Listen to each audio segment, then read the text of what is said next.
In 1941, I was selected from the Cadet Corps to come to Melbourne and represent my school. Marching down Swanston Street in my uniform, I was very impressed by the excitement of the crowds. I spotted my mother and sister among them, and they looked awful proud. That was the start for me. I was only a kid, and I felt the real Aussie spirit hit me. When my mother found out I was trying to join the AIF, she marched down to the recruiting office to tell them I was too young. I was only 16. Undeterred, I found a position on a Norwegian ship in 1943 and became a saloon boy, cleaning and keeping the officers' mess in order. It was not glamorous, especially helping one fat captain put his shoes and socks on. In 1944, I was seconded into the United States Army Transport Service.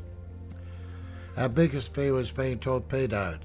The nearest we came was when one shot passed just 3 metres from our stern. One dark night we were in convoy of Wewak, New Guinea, and when daylight came, there was not a ship in sight. We all held our breath looking out for subs when a US destroyer appeared. The captain and the gunnery officer were reprimanded for losing speed during the night, and we had a whole destroyer to escort us back. I couldn't believe this was my life at sea, and I wonder if I would have joined up if I knew it was going to be like that. But I'm glad I did, because in fact the best part of my war experience happened after it ended. In California at the end of the war, the atmosphere was joy and celebration. People went berserk, partying and kissing in the street. I stayed on with the United States Army Transport Service.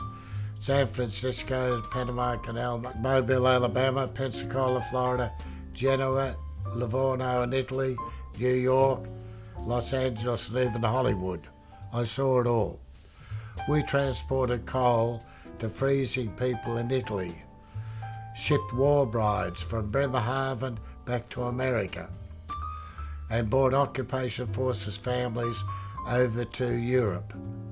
It opened my eyes to the world and the gap between rich and poor at the time.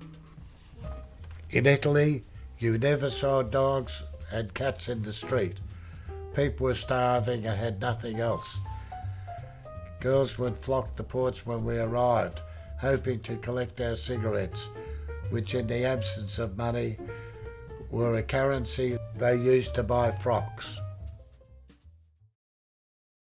I believe I was driven to keep going because I wanted to make good, seeing as my mother did everything to stop me going away. She wanted me to stay in school. But in the end, the world was my school.